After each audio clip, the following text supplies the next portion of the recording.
మంచిది. ప్రియమైన దేవుని వారలారా, అందరికీ కూడా హృదయపూర్వకమైన వందనాలు తెలియజేస్తూ ఉన్నాను. మనిషి యొక్క జీవితంలో దేవుడు కోరుచున్నది ఏంటి అని అంటే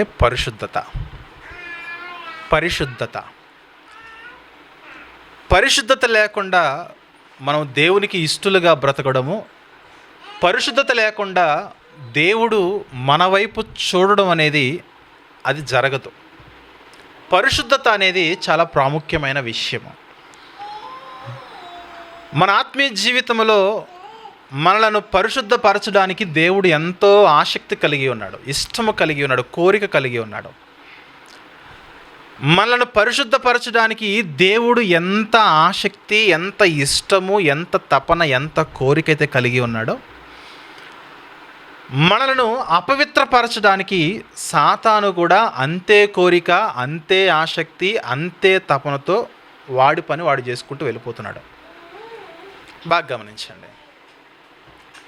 ఇటువంటి సమయాలలో, ఇటువంటి పరిస్థితులలో మనందరికీ జన్మనిచ్చి, రక్షణనిచ్చి, పోషణిచ్చి, సమస్తమును కూడా ఆరోగ్యంనిచ్చి నడిపిస్తున్న దేవుడేమో మనలను పరిశుద్ధంగా మీరు జీవించండి అని ఆయన కోరుతూ ఉన్నాడు. కానీ దేవుని మాట లెక్క చేయకుండా, దేవుని కంటే కూడా సాతాను మాటే మనం అధికంగా వింటూ పాపములలో మన జీవితాన్ని మనం కొనసాగించేస్తూ ఉన్నాం. ఒక మాటలో చెప్పాలంటే ప్రజెంట్ ప్రపంచవ్యాప్తంగా ఉన్న వారిని మనం చూస్తే the most successful person, the most successful spirit ఎవరైనా ఉన్నారనంటే సాతానుగాడే. ఇంకొక రకంగా చెప్పాలంటే, ఇంకొంచెం సాహసం చేసి చెప్పాలంటే, ఈ లోకంలో ప్రస్తుతము పరిశుద్ధాత్ముడు ఉండి మనలందరినీ కూడా నడిపిస్తూ ఉన్నప్పటికీ పరిశుద్ధాత్ముని కంటే కూడా సక్సెస్ రేట్ ఎవరికి ఉందనంటే సాతాను యొక్క దురాత్మకే ఉంది. పరిశుద్ధాత్మకు లేని సక్సెస్ రేటు ఎవరికి ఉంది చెప్పండి? సాతానుకు ఎక్కువ సక్సెస్ రేట్ ఉంది. వాడిని అంత అధికంగా సక్సెస్ఫుల్ పర్సన్గా, సక్సెస్ఫుల్ స్పిరిట్గా సాతాను ఆ స్థితిలో ఎదగడానికి గల కారణం ఏంటంటే మనమే. ఎందుకంటే దేవుడు కోరుచున్న పరిశుద్ధత ఏదైతున్నదో ఆ పరిశుద్ధత మనలో కనబడటం లేదు. అందుకే పరిశుద్ధాత్మని యొక్క కార్యాల కంటే సాతాను యొక్క కార్యాలు మనలోను, సంఘములోను, సమాజములోను, ప్రపంచములో అధికముగా రాజ్యమేలుతూ ఉన్నాయి. బాగా గమనించండి. ఇలాంటి పరిస్థితులలో, ఇలాంటి స్థితిగతులలో దేవుని వాక్యము, దేవుడు మన నుండి ఏమి ఆశిస్తున్నాడో చాలా జాగ్రత్తగా గమనించాలి. చాలామంది ఒక పనిలో నీకున్న అనుభవం ఎంత అంటే, డ్రైవింగ్లో నాకు 20 ఏండ్ల అనుభవం ఉందండి అని బ్రదర్ చెప్పొచ్చు. బ్యాంకింగ్లో నాకు కొన్ని సంవత్సరాల అనుభవం ఉందని బ్రదర్ చెప్పొచ్చు. పలానా ఉద్యోగంలో ఇన్ని సంవత్సరాల అనుభవం ఉన్నదని పలానా వ్యక్తి చెబుతారు. నేను వంట చేస్తాను, వంటలో నాకింత అనుభవం ఉన్నదని పలానా వాళ్ళు చెప్పొచ్చు. సో ఆయా పనులు చేస్తున్న వారు ఎవరైతే ఉన్నారో, ఒక రైతు దగ్గరికి వెళ్ళి, రైతు వ్యవసాయంలో నీకు అనుభవం ఎంత అంటే, వ్యవసాయంలో నాకు ఇన్ని సంవత్సరాల అనుభవము, 10 సంవత్సరాల అనుభవము, వ్యవసాయంలో 15 సంవత్సరాల అనుభవం అని తన అనుభవాన్ని రైతు చెప్పడం మనం చూస్తూ ఉంటాం. ప్రియమైన దేవుని వల్లరా, ఇప్పుడు దేవుడు కూడా క్రైస్తవుల్ని బైబిల్ ఆధారముగా, లేఖనాల వెలుగులో మనం అడుగుతున్నాడు, క్రైస్తవులారా పరిశుద్ధతలో మీ అనుభవము ఎంత? పాపములో మీ అనుభవం ఎంత అంటే ఎంతో విశాలమైన జీవితం, పాపపు జీవితం. కానీ పరిశుద్ధతలో నీ అనుభవం ఎంత అని దేవుడు అడిగితే మనము చెప్పగలిగే మన అనుభవం, దేవా నా అనుభవం ఇంత నాయన, నేను పాపము చేయకుండా వారం రోజుల పాటు ఎంతో నిశ్చగా పరిశుద్ధంగా ఉన్నాను నాయన, వారం రోజులు నా అనుభవం మనం చెప్పగలమా? నిన్న పాపం, మొన్న పాపం, అంతకుముందు రోజు పాపం. మళ్ళా పేరుకి మనము పరిశుద్ధులుగా ఉండుటకు పిలువబడిన వారము. క్రైస్తవులు అంటే ఎవరు చెప్పండి? పరిశుద్ధులుగా ఉండుటకు పిలువబడిన వారు క్రైస్తవులు. మరి నిన్న పాపం చేసి, మొన్న పాపం చేసి, అంతకుముందు పాపం చేసి, పోయిన వారం పాపం చేసి, అంతకు ముందు వారం కూడా పాపం చేసి మన జీవితాల్లో నిరంతరము కూడా పాపములే అధికంగా చేసి పరిశుద్ధమైన జీవితం మనకు లేకపోతే దేవుడు అడుగుతున్న ప్రశ్నకు మనం సమాధానము ఏ విధంగా చెప్పగలం చెప్పండి. దేవుడు అడుగుతున్న ప్రశ్న ఏంటంటే, పరిశుద్ధతలో నీ అనుభవము ఎంత? చూద్దాం, ఒకసారి చూద్దాం. బైబిల్ గ్రంథములో తిమోతి గారికి రాసిన రెండవ పత్రిక, బైబిల్ గ్రంథములో తిమోతి గారికి రాసిన రెండవ పత్రిక 3వ అధ్యాయము 6వ వచనం చూద్దాం. ప్రియమైన దేవుని వారలారా, 6వ వచనం చూద్దాం. దేవుడు మాట్లాడుతున్నాడు. అంత్యకాలములో ఉన్న క్రైస్తవ సమూహాలు ఎలా ఉన్నాయంటే, ఈ చివరి కాలములలో అపాయకరమైన కాలములో ఉన్న క్రైస్తవుల యొక్క జీవితాలు ఎలా ఉండబోతున్నాయో పౌలు భక్తుడు దేవుని యొక్క సాక్షిగా రాయడం జరిగింది. వీళ్ళు ఎలా ఉండబోతారనంటే, పాప భరితులై నానా విధములైన దురాశల వలన నడిపింపబడి ఎల్లప్పుడూ నేర్చుకొనుచున్నాను. ఇక్కడ 2 విషయాలు చెబుతున్నాడు. మొదటిది ఏంటంటే ఈనాటి క్రైస్తవుడుగా ఉండుటకు పిలవబడిన వారు, పరిశుద్ధులుగా ఉండుటకు పిలువబడిన వారు ఎవరైతే ఉన్నారో వీరికి ఏమైపోయిందంటే, ప్రజెంట్ కాలంలో ఉన్న క్రిస్టియన్స్ భక్తులకు ఏమైపోయిందంటే దురాశలు ఎక్కువైపోయాయి. ఆ దురాశలు ఎక్కువైపోయాయి. వారం దేవుని సన్నిధికి వస్తున్నారు. ప్రతి కార్యక్రమానికి, దైవ సంబంధమైన ప్రతి కార్యక్రమానికి హాజరవుతూ అనేకమైన వర్తమానములు, అనేకమైన వాక్యములు వింటూ ఉన్నప్పటికీ ఎల్లప్పుడూ కూడా నేర్చుకొనుచున్నను. ఏమన్నట్టు తర్వాత, సత్య విషయమైన అనుభవ జ్ఞానము ఎల్లప్పుడూ పొందలేని వారు సంఘాలలో అనేక మంది ఉన్నారు. అది స్త్రీల పురుషులని తర్వాత విషయము. అక్కడ స్త్రీలని ఒక ప్రస్తావన చేశాడు. అదొక ప్రత్యేకమైన సందర్భంలో. మనిషికి దురాశ ఎక్కువైపోయింది. ఏ విషయంలో? సంపాదన ఒకటే కాదు, దేవుని కంటే మనం దేన్నైతే ఎక్కువగా ప్రేమిస్తామో, దేవుని కంటే, దేవుని సన్నిధి కంటే దేనికైతే ఎక్కువ మనం సమయాన్ని, దేనికంటే ఎక్కువ ఆశ కలిగి ఉంటామో దాన్ని దురాశ అంటారు కదా. ఏమంటాడు ఇక్కడ? నానా విధములైన దురాశల వలన నడిపింపబడి, ఎలా? పాపభరితులై, పాపాలు చేస్తూ దురాశలో అత్యధికంగా మనిషి బ్రతికేస్తూ ఎల్లప్పుడూ నేర్చుకొనుచున్నాను. ఎల్లప్పుడూ దేవుని వాక్యం వింటున్నాము. ప్రతి వారము పాపము చేయకూడదు, పరిశుద్ధంగా బ్రతకాలి, దేవునికి ఇష్టానుసారమైన జీవితాన్ని జీవించాలని ఎల్లప్పుడూ కూడా ఆత్మ సంబంధమైన, ఆత్మను జాగ్రత్త పరిచే అనేకమైన వర్తమానాలు మనం వింటూ ఉన్నప్పటికీ కూడా భక్తులు ఎలా ఉన్నారట? సత్య విషయమైన అనుభవ జ్ఞానమును ఎప్పుడూ పొందలేని స్థితిలో ఈనాటి క్రైస్తవులు బ్రతికేస్తూ ఉన్నారనే వాస్తవాన్ని ఇక్కడ భక్తుడు మాట్లాడుతున్నాడు. ప్రియమైన దేవుని వారలారా, అందుకే అడుగుతున్నాను, పరిశుద్ధతలో మన అనుభవము ఎంత? చాలామంది చెబుతూ ఉంటారు, నేను రక్షణలోనికి వచ్చి 15 సంవత్సరాలు అయిందండి. Very good. నేను బాప్తిసం తీసుకుని 20 సంవత్సరాలు అయిందండి. Very good. నేను పరిచర్య స్టార్ట్ చేసి 20 సంవత్సరాలు అయిందండి. నేను పరిచర్య స్టార్ట్ చేసి 40 సంవత్సరాల పాటు పరిచర్య చేస్తూ ఉన్నానండి. వారి యొక్క లాంగ్ ఎక్స్పీరియన్స్ని దేవునిలో, వారి యొక్క రక్షణ జీవితము, పరిచర్య జీవితాన్ని చెబుతూ ఉంటారు. అది సేవకులైన వారు, క్రైస్తవులైన వారు.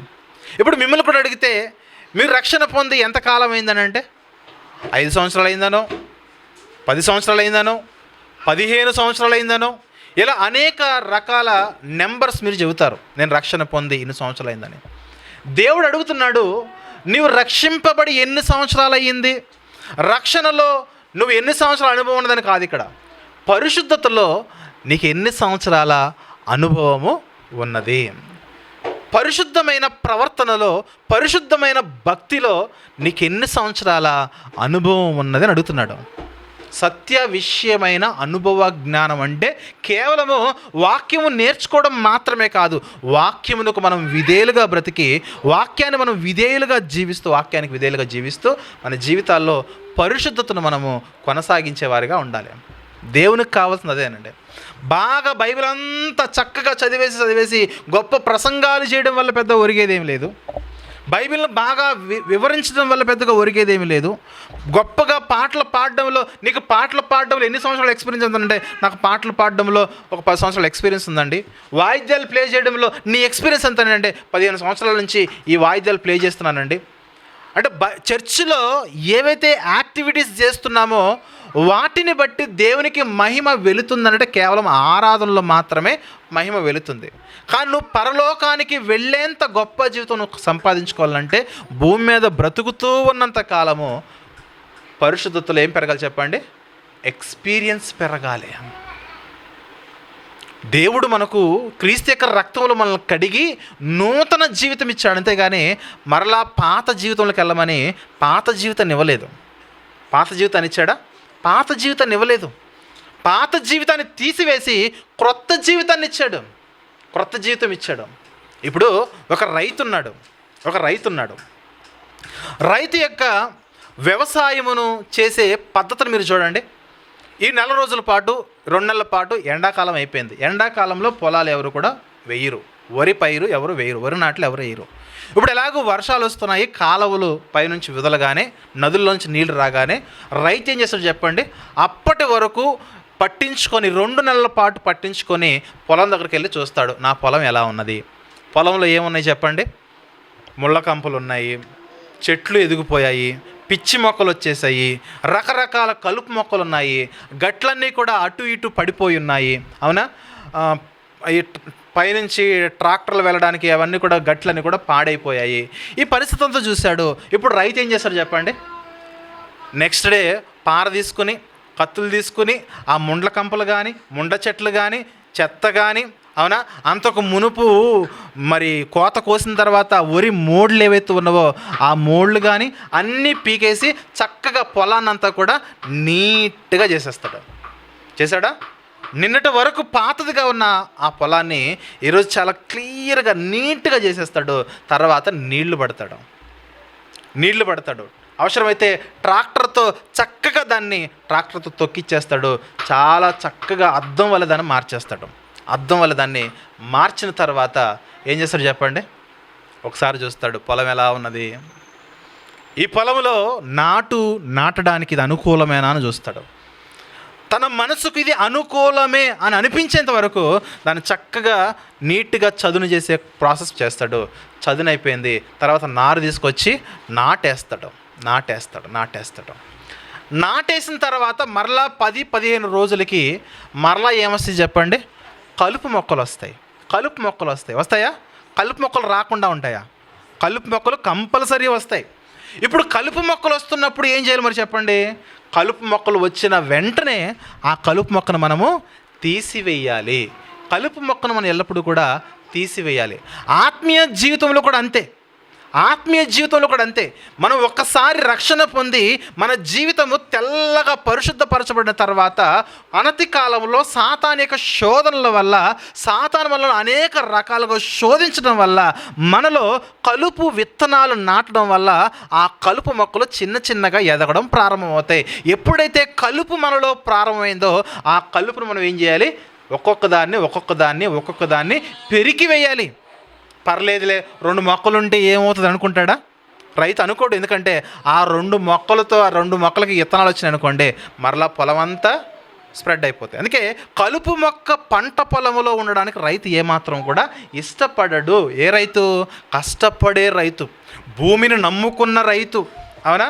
మంచి దిగుబడిని తీసుకుని రావాలని కష్టపడి పనిచేసే రైతు ఏమాత్రం కూడా ఒక్క కలుపు మొక్కను కూడా పంట పొలంలో ఉంచనివ్వడు. ప్రియమైన దేవుని వారలారా, ఈ విషయం మనకు అర్థమైతే మన ఆత్మీయ జీవితంలో రక్షణ పొందిన తర్వాత మనం పరిశుద్ధులుగా మనం మార్చబడిన తర్వాత కొంతకాలానికి మీరు గమనించండి, సాతాను మనలో దుష్ట గురుగులను విత్తే ప్రయత్నం చేస్తూ ఉంటాడు. వాడి పని ఏంటంటే ఎవరిలో ప్రతి ఒక్కరిలో కూడా పాపం అనే కలుపు మొక్కలను విత్తాలి విత్తాలి విత్తాలి. విచిత్రం ఏంటంటే వాడు విత్తేసి నీళ్లు పోసేసి వెళ్ళిపోతున్నాడు, కానీ తర్వాత అవి ఎదుగుతూ ఉంటే ఈ సమస్య నాలో ఉంది, ఈ కలుపు మొక్క నాలో ఉంది, ఈ పాపము నాలో ఉంది అని మనకు గుర్తించిన తర్వాత కూడా, వాక్యము ద్వారా తెలిసిన తర్వాత కూడా మన జీవితాల్లో ఆ కలుపు మొక్కను మనం పీకట్లేదు. చూడండి, పీకుతున్నామా? పీకట్లేదు. అందుకే క్రైస్తవులమైన మనము మన జీవితంలో ఇంకా పాప భరితులుగా ఉండడానికి గల ప్రధానమైన కారణం ఏంటి చెప్పండి? కలుపు మొక్కలు మనం ఎప్పుడు కూడా తీసివేయాలి. శోధింపబడము పాపం కాదు, శోధనకు లొంగిపోవడము పాపము. శోధనకు విధేయత చూపడము పాపం అవుతుంది. సాతాను అనేక రకాలుగా మనం శోధిస్తూ ఉంటాడు. మనం ఏం చేయాలంటే ఆ శోధన వచ్చినప్పుడు దేవుని యొక్క వాక్య సహాయంతో శోధనను మనము జయించాలి. శోధనలు రావని చెప్పాడా? శోధనలు రావని చెప్పాడా? వస్తాయని చెప్పాడు. వచ్చినప్పుడు దేవుని యొక్క వాక్య సహాయంతో శోధనలను మనము జయించగలగాలి. ఎప్పుడైతే మనం శోధనల మీద ఆధిపత్యం సంపాదిస్తామో, ఆధిపత్యం చలాయిస్తామో, అప్పుడు మనకు పరిశుద్ధతలో ఏమొస్తుంది చెప్పండి? అనుభవం వస్తుంది. ప్రియమైన దేవుని వాళ్ళరా, అలాంటి పరిశుద్ధమైన అనుభవాన్ని దేవుడు క్రైస్తవ సంఘాలలో, క్రైస్తవుల హృదయాల్లో పరిశుద్ధతను దేవుడు కోరుతున్నాడు. ఇశ్రాయేలీలను ఐగుప్తులో నుంచి బయటకు తీసుకొచ్చే క్రమం చూడండి ఒకసారి. ఐగుప్తులో ఏమున్నదనంటే భయంకరమైన పాపం ఉన్నది. అక్కడ భయంకరమైన అశ్లీలత ఉన్నది, భయంకరమైన వ్యభిచారం ఉన్నది. పాప కూపములో వారు ఉండగా ఆ పాపములో నుండి దేవుడు ఇశ్రాయేలీలను ఎర్ర సముద్రం అనే ఆ యొక్క సముద్రములో బాప్తిస్మ స్నానం ఆచరించి వారిని బయటకు తీసుకొస్తాడు. బయటకు రాగానే వారికి అరణ్యం ఎదురవుతుంది. మీరు గమనించండి, అరణ్యంలో వారికి ఏమొచ్చింది? మొదటిగా అంటే నిబంధనలు వచ్చాయి. అరణ్యంలో దేవుడు వారికి ధర్మశాస్త్రం ఇచ్చాడు, అరణ్యంలో దేవుడు వారికి ఆజ్ఞలు ఇచ్చాడు, అరణ్యంలో దేవుడు వారికి కట్టడలు ఇచ్చాడు. కానీ అరణ్యంలోనికి రాకమునుపు ఐగుప్తులోనే ఉన్నప్పుడు వారికి కట్టడలు లేవు, నిబంధనలు లేవు, ఆజ్ఞలు లేవు, అవునా, ధర్మశాస్త్రం లేదు, అసలు వాక్యం యొక్క గైకొనే తత్వమే వారికి లేదు. ఎలా అంటే అలా బ్రతికే క్రమంలో వారు బ్రతికేశారు. ఎప్పుడైతే వాళ్ళు కట్టడ కిందకు వచ్చారో, ఎప్పుడైతే వారు నిబంధన కిందకు వచ్చారో, ఎప్పుడైతే వారు ఆజ్ఞల కిందకు వచ్చారో, దేవుడు అంటున్నాడు, నేను మిమ్మల్ని ఐగుప్తులో నుంచి ఎందుకు తీసుకుని వచ్చానో మీకు తెలుసా అని అడిగాడు. ఎందుకు ప్రభువా? కనానుకు నడిపించడానికే కదా అని అన్నారు వాళ్ళు.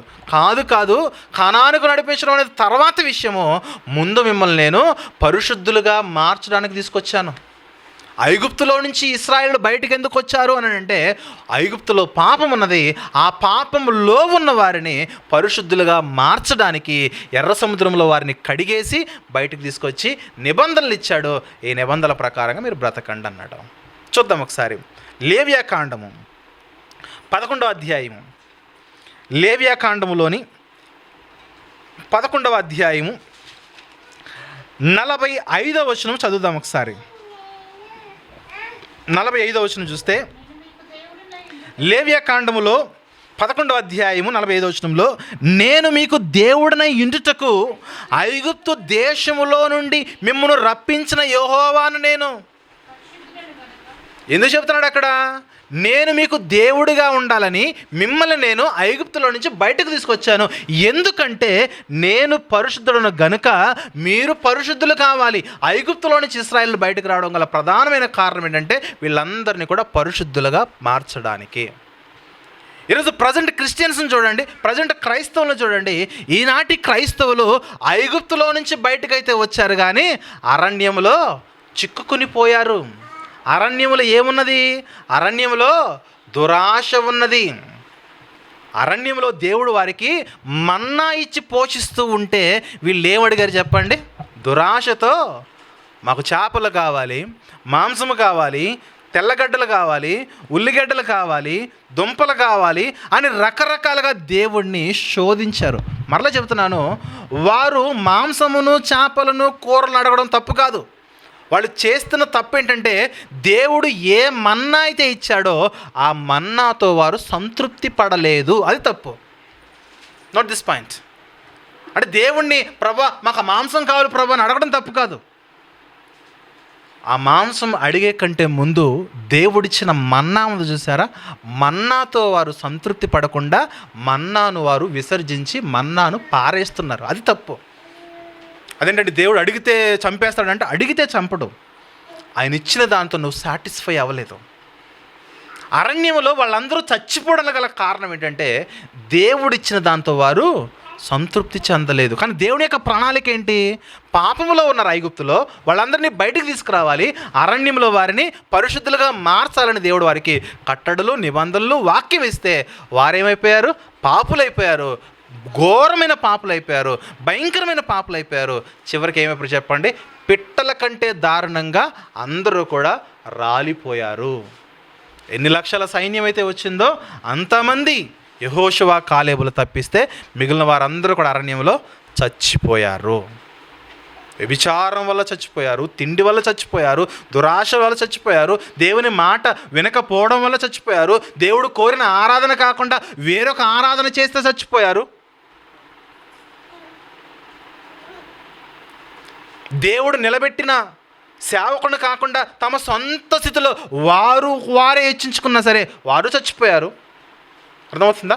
నిబంధనకు వారు ఎదురెళ్ళినా ఎవరైతే ఎదురెళ్ళారో, ఆజ్ఞకు ఎవరైతే ఎదురెళ్ళారో, కట్టడలకు ఎవరైతే ఎదురెళ్ళారో అందరూ కూడా అరణ్యంలో చచ్చిపోయారు. ఎందుకు అంటే వారిని దేవుడు ఎందుకొరకు తీసుకుని వచ్చాడో దాని యొక్క కార్యాన్ని వారు మర్చిపోయారు. ఐగుప్తులో నుంచి నేను ఎందుకు తీసుకొచ్చానంటే నేను పరిశుద్ధుని కాబట్టి మీరు పరిశుద్ధులు కావాలి. పరిశుద్ధులు అగుటకు దేవుడు వారిని పిలుచుకొస్తే వాళ్ళేమో ఒకడికి ఆధిపత్యాన్ని కోరుకున్నాడు, ఒకడు స్థాయిని కోరుకున్నాడు, ఒకడు అధికారమును కోరుకున్నాడు, ఒకడు తిండిని కోరుకున్నాడు, ఒకడు స్త్రీలను కోరుకున్నారు, ఒకరు పురుషులను కోరుకున్నారు, ఒకరు తమ జీవితాల్లో రాజ్యమును కోరుకున్నారు. రకరకాలుగా ప్రవర్తించారు. చివరికి చెయ్యకూడని ఆరాధనలు చేశారు. దేవుని కాకుండా దూడను మొక్కారు. ఎక్కడ ఎవరు తప్పు చేశారో వారందరినీ కూడా దేవుడు చంపేశాడు. పిట్టల కంటే దారుణంగా వాళ్ళు రాలిపోయారు. మరి నేటికి దాన్ని అప్లై చేసుకుంటే నేడు మనము పాపలోకమనే ఐగుప్తులో నుంచి బయటకు వచ్చాము. ఈ లోకంలో మనం బ్రతుకుతున్న కాలమంతా ఈ కాలము ఒక అరణ్యంలో ఇశ్రాయేలు ఎలాగైతే గడిపారో మనము కూడా ఈరోజు అరణ్యంలో ఉన్నాము. మరి కనానుకి వెళ్ళగలమా? యెహోషువ, కాలేబులు ఎలాగైతే కనానుకు చేరుకున్నారో మనము కూడా అన్నింటి మీద విజయాన్ని సాధించి మనము కూడా పరలోకమనే కనానుకు మనం చూడగలమా? చూస్తూ ఉన్నామా? అది కావాలి. పరిశుద్ధత యొక్క అనుభవం మనం సంపాదించుకోవాలి. అది దేవుడు కోరుతున్నాడు. దేవుడు కోరేది అదే. అందుకే పరిశుద్ధత యొక్క అనుభవంలో మనం ముందుకెళ్ళాలంటే మనలో వస్తున్న ప్రతి ఒక్క కలుపు మొక్కను మనము గుర్తించాలి. వాక్యం వల్ల కలుపు మొక్కను మనము గుర్తించాలి. గుర్తించి ఆ కలుపు మొక్కలు మనము పీకేయాలి. కలుపు మొక్కలను పీకకపోతే ఇదే కలుపు మొక్కలు ముందున్నాయి కదా, పొలము దున్నకముందు, పొలము ట్రాక్టర్తో చదును చేయకముందు ఇవే కలుపు మొక్కలు ముందున్నాయంటే దాన్ని అలాగే వదిలేస్తే ముందు ఆ పొలం ఎలాగైతే ఉన్నదో బీడు భూమిగా, ఎందుకు పనికిరాని పొలంగా ఎలాగైతే ఉన్నదో ఇప్పుడు కూడా అలాగైపోతే దానికి అర్థం ఏంటంటే పాత పాపముల్లోనికి మనము మరలా ప్రవేశిస్తున్నాము. పాత జీవితంలోనికి మరలా ప్రవేశిస్తున్నాం. పాత జీవితంలోనికి మనం ప్రవేశించకుండా ఉండాలంటే రక్షణ పొందిన తర్వాత సాతాను యొక్క శోధనలను బట్టి ఏ కలుపు మొక్కలైతే మన హృదయాల్లో సాతాను నాటుతున్నాడో వాటిని వెంటనే పీకేయాలి, మందు కొట్టేయాలి. ఒక మాట చెప్పాలంటే ఇప్పుడు కలుపు ప్రత్యేకించి మనుషులు పెట్టి ఎవరు పీకించట్లే, మందు కొట్టేస్తున్నారు కలుపు మొక్కలకి. కలుపుకు మందు వచ్చేసింది. ఒకప్పుడైతే చక్కగా పొలంలో కూలి వాళ్ళని పెట్టుకుని, సొంత పొలం అయితే 1 ఎకరం 2 ఎకరాలు అయితే వాళ్ళు తీసేసుకునే వాళ్ళు, కుటుంబం అంతా భార్యాభర్తలు వెళ్ళి. అదే ఎక్కువ ఎకరాలు ఉంటే కూలి వాళ్ళని పెట్టుకుని కలుపు మొక్కలను పీకిస్తూ ఉంటారు. ఇప్పుడు మందు కొడితే కలుపు మొక్క రాదు. వాక్యం అనే మందు కొట్టాలి. మన ఆత్మీయ జీవితాల్లో ఉన్న ఈ పాత పాపములు, పాత చెట్లు, నిష్ప్రయోజనమైన మొక్కలు ఏవైతే ఉన్నావో వాటన్నిటిని కూడా తీసి పారేయాలంటే వాక్యం అనే కలుపు మందును మనము కొట్టాలి. మన హృదయాల్లో వస్తున్న ప్రతి కలుపుకు కూడా మందు దేవుని యొక్క వాక్యమే. పొలములో కలుపు ఉండడానికి రైతు ఎలాగైతే ఇష్టపడట్లేదో మన హృదయంలో మన జీవితంలో కూడా పాపం అనే కలుపు ఉండకుండా మనం అలా జాగ్రత్త పడాలి. అప్పుడు దేవుడు సమృద్ధినిస్తాడు. పొలం బాగా పండుతుందా? కలుపు తీసేస్తే సమృద్ధి. అలాగే మన జీవితాలు కూడా సమృద్ధి, దీవెన, ఆశీర్వాదము, సంతృప్తికరమైన దీవెన, సంతృప్తికరమైన ఆశీర్వాదం మనం పొందుకుంటాం. మన జీవితాల్లో ఎందుకు ఇన్ని ఆర్థిక సమస్యలు, ఇన్ని బాధలు అంటే సంతృప్తి లేకపోవడం వల్లే కదా. దేవుడు మనకి ఎంతైతే ఇస్తున్నాడో అంతలో మనం బ్రతకలేకపోతున్నాం కదా. సంతృప్తి. ఇశ్రాయేలీలను చంపేయడానికి గల ప్రధానమైన కారణము వారి కడుపుల్లో, వారి పండ్ల సందున మాంసము ఉండగా దేవుని యొక్క దూత వారిని సంహరించేసిందట. ఎందుకు? దేవుడిస్తున్న మన్నా మీరు గమనించండి, అది ఆరోగ్యకరమైనదే. అది తింటే రోగాలు రావు, అది తింటే బలం వస్తుంది, అది తింటే ఎన్ని రోజుల పాటైనా మీరు కంటిన్యూగా నడవగలరు. అంత శక్తినిచ్చే ఫుడ్ దేవుడిస్తూ ఉంటే, ఇప్పుడు మన పిల్లలు ఇంట్లో అమ్మ చక్కగా పప్పుచారు, ములక్కాయ పప్పు, ఆకుకూరలు ఇలాంటివి వండి పెడుతుంది అనుకోండి, మనం తింటామా? తినం. మనకేం కావాలి చెప్పండి? బయట హోటల్లో దొరికే బిర్యానీలు, బయట ఫాస్ట్ ఫుడ్ సెంటర్లో దొరికే ఏం కావాలి చెప్పండి? ఫ్రైడ్ రైస్, న్యూడిల్స్ ఇలాంటివే. సేమ్ అదే స్టోరీ ఇశ్రాయేలీలు. దేవుడేమో ఇంటి భోజనం పెడుతున్నాడు. ఏ ఇంటి భోజనము? పరలోకపు ఇంటి భోజనం. అది మన్నా అంటే దేవుడు పరలోకపు ఇంటి భోజనం పెడుతూ ఉంటే వీళ్ళేం కోరుకున్నారు? ఫ్రైడ్ రైస్ కోరుకున్నారు. ఏమైంది? రోగాలు వచ్చాయి, బలహీనలు అయిపోయారు, పిట్టలు రాలినట్టు రాలిపోయారు. ప్రియమైన దేవుని సంగమా, గమనించండి, కలుపు మొక్కలు మనం ఎప్పుడైతే తీసివేస్తామో మన భక్తి జీవితంలో అనుభవం పెరుగుతుంది. అది దేవుడికి కావాలి. దేవునికి కావలసినది అది అనే సత్యాన్ని మనము గమనించాలి. కొరింథీయులకు రాసిన రెండో పత్రిక 7వ అధ్యాయము, కొరింథీయులకు రాసిన రెండో పత్రిక 7వ అధ్యాయము మొదటి వచనం చూద్దాం ప్రియులారా. కొరింథీయులకు రాసిన రెండో పత్రిక 7వ అధ్యాయం మొదటి వచనం చూస్తే, ప్రియులారా, మనకు ఈ వాగ్దానములు ఉన్నవి. ఏంటా వాగ్దానములు? మనము దేవునికి కుమారులం అయిపోతాము, కొడుకులు కూతుర్లం అయిపోతాం, ఆయన మనకు తండ్రిగా ఉంటాడు కదా, పైన చెప్పిన వాగ్దానాలు అనమాట. ఈ విధంగా మాట్లాడుతున్నాడు. మనకు ఈ వాగ్దానాలు ఉన్నవి గనుక దేవుని భయముతో పరిశుద్ధతను సంపూర్తి చేసి, ఏమంటే చెప్పండి, పరిశుద్ధతలో నీకు అనుభవం పెరగాలయ్యా. తర్వాత శరీరమునకును ఆత్మకును కలిగిన సమస్త కల్మషము నుండి మనల్ని మనము పవిత్రులుగా చేసుకుందాం.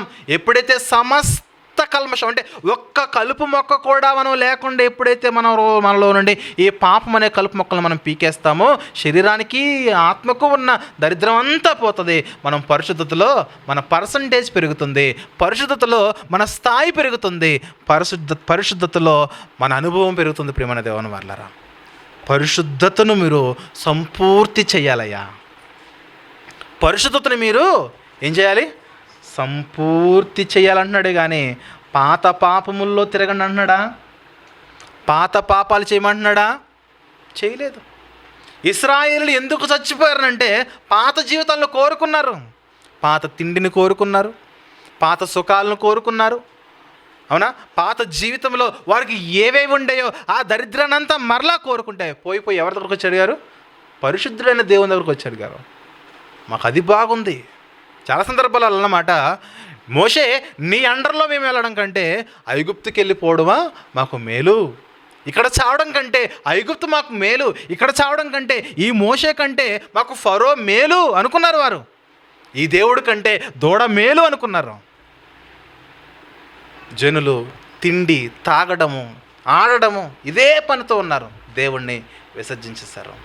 వాళ్ళు ఎందుకు చచ్చిపోయారయ్యా అంటే ఇదే కొరింథీలో 10వ అధ్యాయము, 1 కొరింథీ 10వ అధ్యాయము 5వ వచనం చూస్తే, 1 కొరింథీ 10వ అధ్యాయము 5వ వచనం చూద్దాం ప్రియులారా. అయితే వారిలో ఎక్కువ మంది దేవునికి ఇష్టలుగా ఉండకపోయిరి గనుక అరణ్యములో సంహరింపబడ్డారు. వాళ్ళకి అరణ్యం ఒక పరీక్షా స్థలం అయితే, ఈరోజు మనం బ్రతుకుతున్న ఈ లోకం మనకు ఒక పరీక్షా స్థలము. వారు అరణ్యంలో చచ్చిపోతున్నారు. ఎందుకు? అరణ్యంలో పాపం చేశారు. ఈరోజు మనం లోకంలో పడిపోయాము, లోకంలో దురాశలు చిక్కుకొని పోయాము, లోకంలో పాపం చేస్తున్నాము, ఆత్మీయంగా దేవునికి దూరంగా బ్రతుకుతున్నాము. మనము దేవునికి ఇష్టలుగా బ్రతకలేకపోతూ ఉన్నాము. ఎందుకంటే 6వ వచనంలో వారు ఆశించిన ప్రకారము మనము చెడ్డ వాటిని ఆశించకుండానట్లు ఈ సంగతులు మనకు దృష్టాంతములుగా ఉన్నాయి. వాళ్ళు ఆశించారే, అలా నీవు ఆశించొద్దు. నువ్వు ఆశించాల్సిందల్లా ఒకటే, దేవా పరిశుద్ధతలో నాకు పరిపూర్ణత రావాలయ్యా, పరిశుద్ధతలో నాకు పరిపూర్ణత కావాలి, పరిశుద్ధత పరిశుద్ధత పరిశుద్ధత, నా అనుభవం పెరగాలి, అనుభవం పెరగాలి. బాగా గమనించండి, ప్రసంగాలు బాగా చేస్తే పరిశుద్ధత పెరిగినట్టు కాదు. ఇంకోటి, పాటలు బాగా పాడితే పరిశుద్ధత పెరిగినట్టు కాదు. ప్రసంగం బాగా చేస్తే విన్నవాళ్ళు తమ జీవితాల్లో వాళ్ళ యొక్క జీవితాలు మార్చుకుంటే వారి యొక్క జీవితంలో పరిశుద్ధత పెరుగుతుంది. మరి నీ పరిస్థితి ఏంటి? పరిస్థితి పాటలు పాడితే దేవునికి మహిమతే వెళ్తుంది, కానీ నీలో పరిశుద్ధత అయితే రాదు. కొంతమంది ఉంటారు, కొంతమంది పాటలు పాడే విషయంలో మీరు గమనించండి, రాజకీయ నాయకుడు వచ్చాడు అనుకోండి, ఆయన పొగుడుతా పాడతారు. వాళ్ళు దేవుని సన్నిధికి వచ్చారనుకోండి, మళ్ళీ దేవుడిని గణపరుస్తూ పాడుతూ ఉంటారు. ఇదే వ్యక్తికి ఏదన్నా వెళ్తూ ఉన్నప్పుడు ఏదైనా ట్రాక్టర్ మీద సినిమా పాట వచ్చిందనుకోండి, మళ్ళీ సినిమా పాట కూడా పాడుతూ ఉంటారు. అక్కడ సినిమా పాట పాడి, ఇక్కడ రాజకీయ పాట పాడి, మళ్ళీ ఇక్కడికి వచ్చి దేవుని పాట పాడితే ఏం మహిమ వస్తుంది చెప్పు? దేవునికి ఏం మహిమ వస్తుంది? మహిమ రాదు. నువ్వు అక్కడ సినిమా పాట పాడకుండా ఆ శోధన నువ్వు అధిగమించాలి, ఆ కలుపు మొక్క నువ్వు అక్కడ పీకేయాలి. ఇక్కడ ఒక వ్యక్తిని నువ్వు గణపరచడానికి పాడకుండా ఆ శోధన, ఆ కలుపు మొక్కను అక్కడ నువ్వు పీకేయాలి. ఆ 2 కలుపు మొక్కలు అక్కడ పీకేసి అక్కడ నీ పరిశుద్ధతను కాపాడుకుని ఇక్కడికి వచ్చి దేవుని గణపరిస్తే ఇక్కడి నుంచి దేవుడికి మహిమ వెళ్తుంది. ప్రియమైన దేవుని వారలారా, ఇది పరిశుద్ధతలో అనుభవాన్ని మనము సంపాదించుకోవడం అంటే. ఈ విధంగా మనము ప్రతి కలుపు మొక్క ఏదైతే ఉన్నదో కలుపు మొక్కలన్నిటినీ కూడా మనము పీకి వెయ్యాలి, పెరికి వెయ్యాలి. అలా కాదండి, నాకు పాత జీవితమే బాగుంది అంటే, కుక్క ఉంది, కుక్కని ఏమంటారు చెప్పండి? అది తిన్న వాంతి అదే మళ్ళీ తింటుంది. పంది ఉంది, పంది ఏం చేస్తుంది చెప్పండి? పందిని తీసుకొచ్చి చక్కగా మైసూర్ శాండల్ సోప్తో స్నానం చేయించి మంచి క్రొత్త బట్టలు వేసి నాకు ఒక కిరీటం పెట్టి దాన్ని తీసుకెళ్ళి ఏసీ రూమ్లో కూర్చోబెట్టి ఒక సింహాసనం మీద కూర్చోబెడితే పంది ఉంటుందా? పంది ఏం చేస్తుంది చెప్పండి? మరుక్షణమే నీ సింహాసనం వద్దు, నీ కిరీటం వద్దు, కొత్త బట్టల ఉంటే ఉండని, నాకు ఈ రూమ్ వద్దు, నీ లైఫ్ వద్దు, నాకు ఏం కావాలంటే ఆ బురద గుంటే నాకు సమ్మగా ఉంటుంది. ఆ బురద గుంటలో ఏముంటుంది? నానా దరిద్రం ఉంటుంది. ఆ డ్రైనేజీలో ఏముంటుంది? నానా మానవ విసర్జిత పదార్థాలు ఎన్నో ఉంటాయి. వాటిలోనే మహిమలోకాన్ని కోరుకుంటుంది అది. అవునా? బురద గుంటే దానికి ఆనందం. ఎందుకంటే నువ్వు ఎంత క్లీన్ చేసినా సరే అదే కోరుకుంటుంది. ఇప్పుడు దేవుడు కూడా మనలను ప్రతి ప్రసంగం ద్వారా క్లీన్ చేయాలని ఆయన ఎంతో ఇష్టపడుతున్నాడు. వాక్యం ఇచ్చాడు, వాక్యం ద్వారా మనల్ని కడగాలని ఆయన ఎంతో ప్రయాసపడుతున్నాడు. మనం మాత్రం ఏం చేస్తాం చెప్పండి? ఇక్కడ వాక్యం వింటాము, బయటికి వెళ్ళి పంది బురదలో ఎలాగైతే దొల్లుతుందో అలాగే దొల్లేస్తుందట. నేను పంది కుక్క అంటే మీరు ఫీల్ అవుతారేమో, కానీ పేతురు గారు అంటున్నాడు, ఆయన బైబిల్లో పేతురు అనే భక్తుడు ఉన్నాడు. ఆయన అంటున్నాడు, ఆయన ఏమంటున్నాడు ఒకసారి చూద్దాం. ఒకసారి పేతురు గారు రాసిన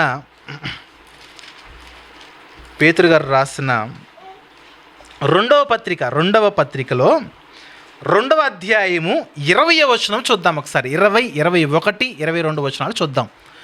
పేతురు గారు రాసిన 2వ పత్రిక 2వ అధ్యాయము 20వ వచనం చూద్దాం ఒకసారి. ఎవరు వారు? ఒకప్పుడు పాపములో ఉన్నవారు వారు.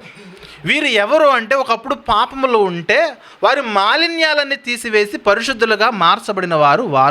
వారి గురించి మాట్లాడుతున్నాడు.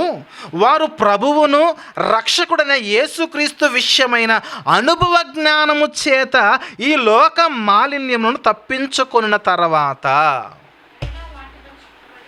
మరలా వాటిలో చిక్కుబడి ఏ పాపాన్ని, ఏ కలుషితం, ఏ మలినము అయితే ఉన్నదో వాటన్నిటిని కడిగిన తర్వాత మరలా మాకు ఆ మురికి జీవితమే బాగుంది, మరలా మాకు ఆ మురికి వస్త్రాలే బాగున్నాయని మరలా వాటిలో చిక్కుబడి ఆ పాపము చేత జయింపబడిన ఎడల వారి కడవర స్థితి మొదటి స్థితి కంటే మరి చెడ్డదే. బాప్తిసం తీసుకున్నావు, క్రీస్తు రక్తంలో కడగబడ్డావు, రొట్టెలో చేయి వేస్తున్నాము, ద్రాక్షరసం చేయి వేస్తున్నాము, మరలా పాపాన్ని మానట్లేదు. ఇప్పుడున్న నీ జీవితం కంటే రక్షణలో రాకముందు నీ జీవితం ముందు చూసావా, అది కొంచెం బెటర్. అలాగని బెటర్ కాదు, అలాగే ఆ జీవితం మంచిది కాదు. ఇక్కడికి వచ్చి కూడా పాపం చేయడం కంటే ఇక్కడ రాకపోవడమే మేలు కదా అనేది దేవుని వాక్యం. అంటే రాకపోతే పరలోకం, అంటే రాకపోతే పరలోకం కాదు. ఎందుకంటే ఆల్రెడీ నువ్వు పాపంలోనే ఉన్నావు, ప్రభు యొక్క రక్తంతో కడగబడ్డావు, ప్రభు నీ కోసం చేసిన త్యాగాన్ని నువ్వు పొందుకున్నావు, ఆ త్యాగ ఫలములు అనుభవిస్తూ కూడా మరలా పాపములో బ్రతికితే దేవుడు నిన్ను ఊరుకోడు కదా. అందుకే ఈ జీవితం కంటే ఆ జీవితం ఎంతో కొంత బెటర్ కదా అంటున్నాడు ఇక్కడ.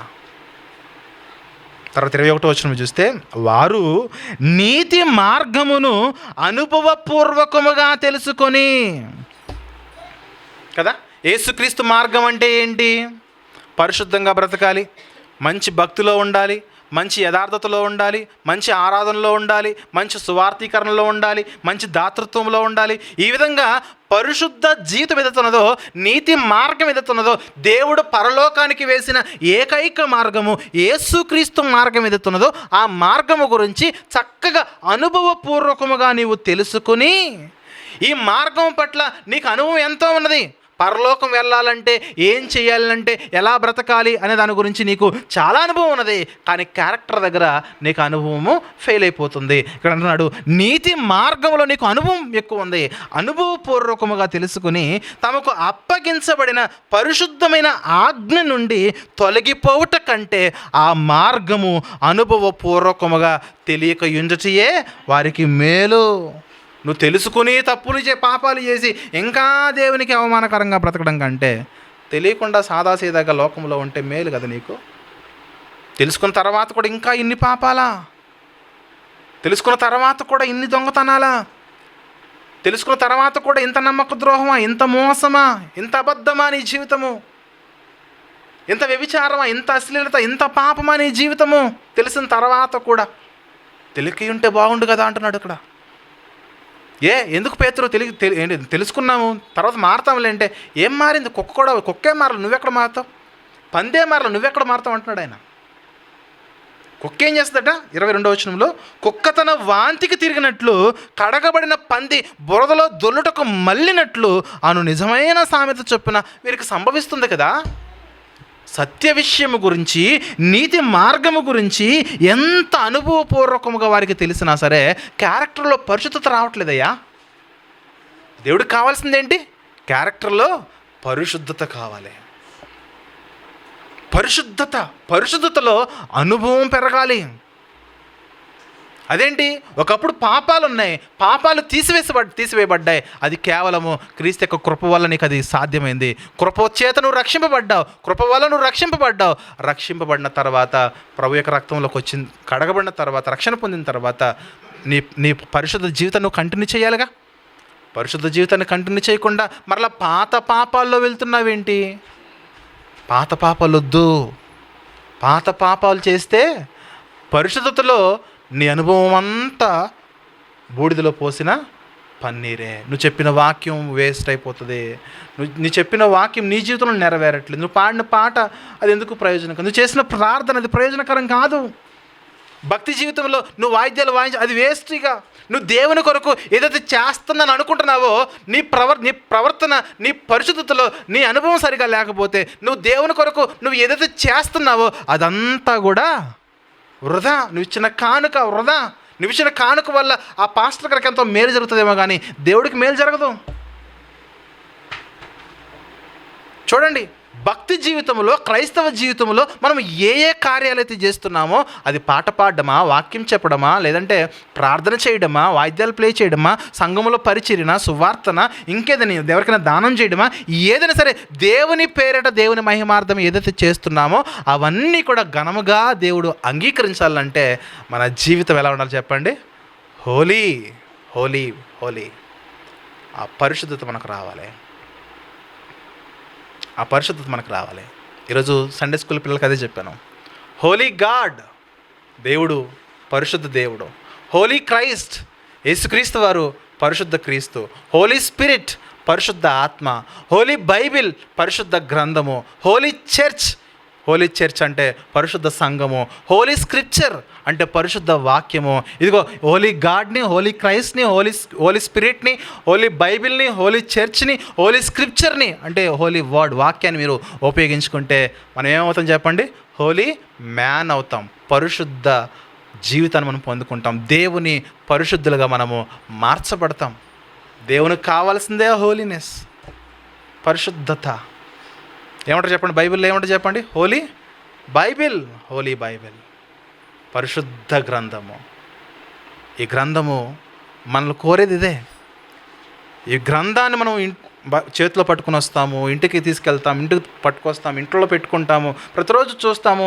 ఎందుకు పరిశుద్ధ గ్రంథం అంటే ఈ పరిశుద్ధత నీలో రావాలి. ఈ పరిశుద్ధత నీలో లేకపోతే నువ్వు ప్రసంగానికి అర్హుడు కావు. ఈ పరిశుద్ధత నీలో లేకపోతే నువ్వు పాట పాడడానికి, ఇక దేవుని సంబంధమైన ఏ కార్యక్రమానికి కూడా ఎలిజిబుల్ కాదు. ఎందుకు? పాత పాపాలని చూసావా? పాత పాపాల్లో నువ్వు కొనసాగుతున్నావు. పాత పాపాల్లో కొనసాగొద్దు. పాత పాపాల్లో మనం కొనసాగితే పరిశుద్ధత యొక్క అనుభవమును కోల్పోతున్నాము. పాత పాపాలు వద్దు. ఏవి కావాలి మనకు? పరిశుద్ధమైన నీతి మార్గములో క్రీస్తు కార్యాలు కావాలి. క్రీస్తు కార్యములన్నీ అవి పరిశుద్ధములే. దేవుని కార్యములన్నీ పరిశుద్ధములే. అలాంటి పరిశుద్ధమైన జీవితాన్ని దేవుడు కోరుతున్నాడు. లేకపోతే ఒక కుక్కగా, ఒక పందిగా, ఎంత అసహ్యం చెప్పండి. ఎవరైనా వాంతి చేసుకుంటున్నారనుకోండి, వాళ్ళ దగ్గరికి వెళ్ళి చెవులు పట్టుకుంటేనే వాళ్ళు వాంతి మనం చూస్తూ ఉంటే మనకేమొస్తుంది చెప్పండి? మనకు కూడా వామిటింగ్ సెన్సేషన్ వచ్చేది. కొన్ని సందర్భాల్లో వీళ్ళు వాంతి చేసుకుని అవతల వాంతులు చేసుకుంటూ ఉంటారు. ఆ సెన్సేషన్ వచ్చేస్తుంది. కడుపు అంతా దేవేసి బయట కక్కేస్తాం. అలా ఉండకూడదు. మనం కక్కేస్తాం. దానికి అర్థమేంటి చెప్పండి? అది చూస్తేనే మనం వాంతి చేసుకుంటున్నాం కదా. ఎవరన్నా కక్కుతుంటే ఆ కార్యాన్ని చూస్తుంటే మనం కక్కేస్తున్నాం కదా. దాన్ని మరలా ఎలా తినగలుగుతుంది కుక్క? కక్కే దాంట్లో అంత అశుద్ధము, అంత బ్యాడ్ స్మెల్స్ వస్తాయి, అంత డిఫరెంట్ ఉంటుంది.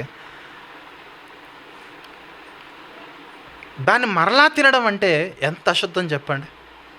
అలాంటి అశుద్ధమైన కార్యముతో దేవుడు పోల్చాడు. కుక్క అంటే కుక్కకు విశ్వాసం ఉన్నది, అవునా? కుక్కకున్న విశ్వాసం అంటారు కదా. సో విశ్వాసములు మనం దాన్ని ఇన్స్పిరేషన్గా తీసుకోవచ్చు. కానీ పాత పాపాలు విసర్జించిన దాన్ని మరలా తినే పాపం విషయంలో కుక్క వంటి వారం మనము కాకూడదు. కుక్క వంటి వారు మనం ఎప్పుడు అవ్వాలి చెప్పండి? విశ్వాసం విషయంలో తనకు ఫుడ్ పెట్టిన యజమానుడి దగ్గర ఎంత విశ్వాసం కూడా చెప్పండి. కుక్క ఎంతో నమ్మకం, ఆ యజమానుని కొరకు ప్రాణాలైనా ఇచ్చేస్తుంది. అలా ఉండాలి మన జీవితాలు. ఆ జీవితాలు దేవుడి దగ్గర నేను కుక్క వంటి విశ్వాసాన్ని నేను కొనసాగించాలి. అది నా గురించి. ఆయన నా యజమానుడు. ఆయనకు నేను ఎంతో విశ్వాస పాత్రుడిగా ఉండాలి. నేను నన్ను పోషిస్తున్నాడు, సంరక్షిస్తున్నాడు, అనేకమైన బలహీనతల్లో, అనారోగ్య పరిస్థితుల్లో లేవనెత్తుతున్నాడు. కుటుంబాలన్నిటిని బట్టి కుక్క ఎలాగ తన యజమానికి విశ్వాసరాలుగా ఉంటుందో, విశ్వాసపాత్రగా ఉంటుందో, నేను కూడా అంతే దేవుని దగ్గర అంత విశ్వాస స్థితిలో నేను ఉండాలి. అంతేగాని పరిశుద్ధతను కోల్పోతే జీవితం అంతా వేస్ట్, భక్తి అంతా వేస్ట్, దాతృత్వం వేస్ట్, సువార్త వేస్ట్, ఏం ప్రయోజనం ఉండదు మనకు. అంత సీరియస్ ఇష్యూ ఇది. అంత తీవ్రమైన పరిస్థితి. మనం చేయాల్సిన కట్టడి ఇది. ఎందుకు అంటే సత్య విషయమైన పరిశుద్ధతలో అనుభవ జ్ఞానాన్ని మనము పెంచుకోవాలి. అదే పౌలు గారు అంటున్నారు. ఆ మాటలు చూసుకుందాం ఒకసారి. తిమోతి గారికి రాసిన 2వ పత్రిక 3వ అధ్యాయం మొదటి నుంచి చూద్దాం. తిమోతి గారికి రాసిన 2వ పత్రిక 2వ పత్రిక మనము 3వ అధ్యాయం మొదటి నుంచి చూస్తే, అంత్య దినములలో అపాయకరమైన కాలములు వచ్చునని తెలుసుకో. ఒకసారి ఆరో వచనం ఏంటి? పాపభరితులై నానా విధములైన దురాశల వల్ల నడిపింపబడి ఎల్లప్పుడూ నేర్చుకున్నా, ఎల్లప్పుడూ వాక్యాన్ని వింటూ ఉన్నా, ఎల్లప్పుడూ వాక్యాన్ని చదువుతూ ఉన్నా, ఎల్లప్పుడూ దేవుని సంఘానికి వెళుతూ ఉన్నా సరే సత్య విషయమైన అనుభవ జ్ఞానం ఎదుగుతున్నదో ఆ పరిశుద్ధతలో అనుభవాన్ని నువ్వు ఎప్పుడు కూడా పొందలేకపోతే నీ హృదయంలో ఏ విత్తనం కూర్చుంటుందనంటే కలుపు విత్తనం కూర్చుంటుంది. ఆ కలుపు విత్తనము స్వార్థమై ఉండొచ్చు, ఆ కలుపు విత్తనము ధనాపేక్ష ఉండొచ్చు, ఆ కలుపు మొక్క బింకములై ఉండొచ్చు, ఆ కలుపు మొక్క అహంకారమై ఉండొచ్చు, ఆ కలుపు మొక్క దూషణై ఉండొచ్చు, ఆ కలుపు మొక్క తల్లిదండ్రులకు అవిధేయత అయి ఉండొచ్చు, ఆ కలుపు మొక్క కృతజ్ఞత లేని జీవితాలు అయి ఉండొచ్చు, ఆ కలుపు మొక్క అపవిత్రత అయి ఉండొచ్చు, ఆ కలుపు మొక్క అనురాగ రాహిత్యంతో నువ్వు బ్రతుకుతున్నావేమో, అతిగా నువ్వు ద్వేషిస్తున్నావేమో, అపవాదుకుల వలె ఉన్నావేమో, అజితేంద్రియులుగా ఉన్నావేమో, క్రూరత్వం ఉన్నదేమో, మంచిని నువ్వు ద్వేషిస్తున్నావేమో, ద్వేషులు మంచి వారిని నువ్వు ద్వేషిస్తున్నావేమో, ద్రోహులుగా ఉన్నావేమో, మూర్ఖులుగా ఉన్నావేమో, గర్వాంధుడుగా ఉన్నావేమో, ఇంకా చెప్పాలంటే దేవుని కంటే సుఖానుభవం ఎక్కువగా ప్రేమిస్తున్నావేమో. పైకేమో 5వ వచనంలో భక్తి గల వారి వలె ఉండియు దాని శక్తిని ఆశ్రయించని వారునై ఉందురు. ఇట్టి వారికి దూరంగా ఉండయ్యా, ఎందుకంటే వాళ్ళలో పరిశుద్ధత యొక్క అనుభవము లేదు. మరి ఎవరికి దగ్గరగా ఉండాలి?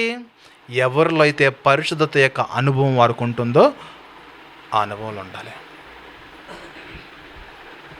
వాక్యం నేర్చుకోవడం కొరకు అనుభవం కలిగిన సేవకుని దగ్గర ఉంటారు. అలాగే నీతిమంతులుగా నీతి మార్గంలో పరిశుద్ధత మనకు రావాలంటే అనుభవం కలిగిన అనుభవము? పరిశుద్ధతలో అనుభవం రావాలి. ఇక్కడ చెప్పబడిన ఈ స్వార్థప్రియులు, ధనాపేక్షలు, బింకములాడువారు ఒక్కొక్క దానికి ఒక్కొక్క ఉదాహరణ ఇచ్చుకుంటూ వెళ్ళిపోతే అదొక గంట అవుతుంది. అర్థమవుతుందా? ఇక్కడ చెప్పబడిన ఈ లిస్ట్ ఏదైతే ఉందో దగ్గర 19 పాపాలు ఇవి. 19 రకాల పాపాలు ఇవి. ఈ 19 రకాల పాపాలకి ఒక 2-3 నిమిషాల పాటు మనం వివరణ ఇచ్చుకుంటూ వెళ్ళామనుకోండి, అదొక గంట ప్రసంగం అవుతుంది. ఓవరాల్గా గమనించండి. ఎవరిని ద్వేషించకండి, అందరితో సమాధానంగా ఉండండి, తల్లిదండ్రులకు విధేయులుగా ఉండండి, కృతజ్ఞత చూపించండి, దోషకులుగా ఉండొద్దు, అహంకారం వద్దు, అనురాగం చూపించండి. ఎవరి మీదైనా సరే, భూమి మీద బ్రతుకుతున్న ఎవరైనా సరే అందరితో కూడా ప్రేమ కలిగి ఉండండి. నీ వారిని నీవు ఎలాగైతే ప్రేమిస్తున్నావో నీ వారిని కాని వారిని కూడా అలాగే ప్రేమించాలి. శత్రువు కొరకు ప్రార్థన చేయమని చెప్పిన బైబిలు మన సొంత వారిని కూడా ప్రేమించాలి. శత్రువును కూడా ప్రేమించమంటుంది. మన కుటుంబ సభ్యులందరినీ కూడా మనము ప్రేమించాలి. ఇరుగు పొరుగు వారిని ప్రేమించాలి. నిన్ను వలే నీ పొరుగు వారిని ప్రేమించాలి. ఇందులో ఏమన్నది చెప్పండి? యావత్ బైబిల్ ఉన్నది. దేవుణ్ణి ప్రేమించడం ఎంత ముఖ్యమో నీ చుట్టూ ఉన్న వారిని ప్రేమించడము అంతే ముఖ్యము. ఇవి లేకపోతే మన పరిశుద్ధతలో మనకు ఏమి లేదు చెప్పండి? అనుభవం లేదు, ఎక్స్పీరియన్స్ లేదు. పరిశుద్ధతలో ఎక్స్పీరియన్స్ అంటే పరిశుద్ధతను మనము సంపూర్తి చేయడమే. ఆ అనుభవం రావాలి. ఇదే పౌలు గారు మొదటి పత్రిక, తిమోతి మొదటి పత్రిక 2వ అధ్యాయము 4వ వచనం చదవండి ఒకసారి. తిమోతి గారికి రాసిన మొదటి పత్రిక 2వ అధ్యాయము 4వ వచనం చదివితే ఆయన అంటున్నాడు, దేవుడు అంటున్నాడు, మనుషులందరూ రక్షణ పొందాలి. తర్వాత మనుషులందరూ కూడా సత్యమును గూర్చిన అనుభవ జ్ఞానము గలవారై ఉండాలని దేవుడు కోరుతున్నాడు. ఇక్కడ సత్యమును కూర్చునంటే వాక్యము ప్రసంగం మాత్రమే కాదు. వాక్యం ఎందుకు నేర్చుకోవాలి? పరిశుద్ధులుగా మారడం కొరకు నేర్చుకోవాలి. కేవలం వాక్యం ఎందుకు నేర్చుకోవాలి? ప్రసంగాల కొరకు కాదు. వాక్యము ఎందుకు చదవాలి, ఎందుకు నేర్చుకోవాలంటే మన లైఫ్ని మనము అందంగా మార్చుకోవాలి, పరిశుద్ధంగా మార్చుకోవాలి. మన లైఫ్లో ఎలాంటి దరిద్రము, ఎలాంటి అశుద్ధము, అపరిశుద్ధత, అశుభ్రత, అపవిత్రము మన జీవితాల్లో ఉండకూడదు. బాహ్య శరీరము ఎంత సౌందర్యంగా ఉందో అంతరంగ స్వభావం కూడా అంతే పరిశుద్ధంగా ఉండాలి, అంత అందంగా ఉండాలి. శోధనలు రావా? వస్తాయి ఖచ్చితంగా. మనల్ని పాపము చేసేలా సాతానుడు ఎప్పుడు కూడా ప్రేరేపిస్తూనే ఉంటాడు. చెప్పాను కదా, ది మోస్ట్ సక్సెస్ఫుల్ స్పిరిట్ ఎవరు చెప్పండి? సాతానే. ప్రతి ఒక్కడిని బోల్తా కొట్టేసింది చూడండి. ఒక యేసు ప్రభుని పక్కన పెడితే, యేసు ప్రభుని మినహాయిస్తే ప్రపంచంలో ప్రతి ఒక్కడిని పడేసింది. మాట చెప్పాలంటే సాతాను చేసినంత అంత సక్సెస్ రేటు పరిశుద్ధాత్మలు కూడా లేదు. పరిశుద్ధాత్మలు అందరిని మార్చగలిగాడా? సాతాను ఎవరి చేతైనా సరే బలవంతంగా చేయించాడు పాపం, అక్కడ మనం జాగ్రత్త పడాలి. కానీ పరిశుద్ధాత్ముడు బలవంతంగా నమ్ముకోండి అని చెప్పడం, బలవంతంగా పరలోకాన్ని తీసుకెళ్ళాలి అది కాదు. నీ అంతటా నీవుగా నీతిగా యథార్థంగా పరిశుద్ధంగా నువ్వు బ్రతికి పరలోకానికి నువ్వు రావాలి. నిన్ను స్వేచ్ఛగా వదిలిపెట్టాడు. బలవంతంగా పాపానికి నిన్ను గురి చేయడం వేరు, నీ అంతటా నీవుగా పరిశుద్ధతను ఆస్వాదించి పరలోకానికి అడుగు పెట్టడము వేరు. ఎవడో ఆడిన గేమ్కి నువ్వు ప్రైజ్ తీసుకోవడం వేరు, నీవాడిన గేమ్కి నీవే కప్పు తీసుకోవడం, అది మజా ఉంటుంది అందులో. అవునా కదా? అవునా? ఎవడో దాంట్లో చూసి రాసి 600 వచ్చినాక ఏం ప్రయోజనం చెప్పు? టెక్స్ట్ బుక్లు చూసి 600 వచ్చినాయి అని, లేదంటే ముందే పేపర్ కొనేసి సివిల్స్లో యూపీఎస్సీలో మంచి స్టేట్ ర్యాంకులు నేషనల్ ర్యాంకులు వచ్చినంటే గొప్ప ఏమని చెప్పు? సొంతగా రాయాలి, ఎగ్జామ్ నువ్వు అటెండ్ చేయాలి, కష్టపడి చదవాలి, చదివితే ఫస్ట్ రా. ఏమో చెప్పు, అందులో మజా ఉంటుంది. అందుకొరకు పరిశుద్ధాత్మ నిన్ను వదిలిపెట్టాడు. నీ అంతా నిన్ను తీసుకెళ్ళగలడు ఆయన, నిన్ను పరలోకాన్ని తీసుకెళ్ళగలడు. కానీ ఎందుకంటే నీ అంతటా నీవు ఈ లోకంలో నీ గేమ్ నువ్వే ఆడాలి, అక్కడ నీవే గెలవాలి. నీవే గెలిచి నీవే సగర్వముగా అధికారికముగా వారసుడి వలె నీవు అక్కడ అడుగు పెట్టాలి. వారసత్వం అది. పరలోకములు మనం పొందడం అంటే దేవుడిచ్చిన గొప్ప వారసత్వం అది. ఆ వారసత్వాన్ని మనం సంపాదించుకోవాలి. కాబట్టి ప్రియులారా, ఇదంతా ఎప్పుడు సాధ్యమవుతుందనంటే ప్రతి కలుపు మొక్క, ప్రతి పాత పాపమును విసర్జించాల్సిందే. విసర్జిస్తే సాధ్యమవుతుంది పరలోకం వెళ్ళడం. పరిశుద్ధులుగా మారకపోతే పరలోకము దూరం జరిగిపోతుంది. కాబట్టి ప్రియమైన దేవుని వారలారా, మన జీవితంలో దేవుడు ఎన్ని మేళ్ళు చేస్తున్నాడంటే ఎన్నో ఎన్నో ఎన్నో. ఆయన కోరుతుంది ఒకటే, ప్రతి కలుపు మొక్కను తీసేను ఆయన, మంచి మొక్కలు ఉంచుకో, మంచి కార్యాలు ఉంచుకో, మంచిగా బ్రతుకు, నీతి యథార్థత పరిశుద్ధత. నేనేం కోరుతున్నాను? నీతి న్యాయములు యథార్థత. ఇంతే కదా నేను నిన్ను అడుగుచున్నాను, అవి చాలు నాకు. కాబట్టి ప్రియులారా, మన జీవితాల్లో దేవునికి అనుకూలమైన పరిశుద్ధ జీవితాన్ని కొనసాగించి చచ్చిపోతే, ఎవరు చచ్చిపోయారనంటే పరిశుద్ధుడు చచ్చిపోయాడండి అనాలే, మంచివాడు చచ్చిపోయాడండి అనాలి మన గురించి. దేవుని దగ్గర అలాంటి సాక్ష్యాన్ని మనం పొందుకోవాలి ప్రియులారా. సాక్షి జీవితాన్ని కాపాడుకుని ప్రభు కొరకు మనము నిలబడదాం. సంఘం యొక్క అభివృద్ధిలో మనం అందరం కూడా మరి మన వంతు పాత్ర చేసుకుని మనం ముందుకెళ్దాం ప్రియులారా. మంచిదండి, ప్రార్థన చేసుకుందాం.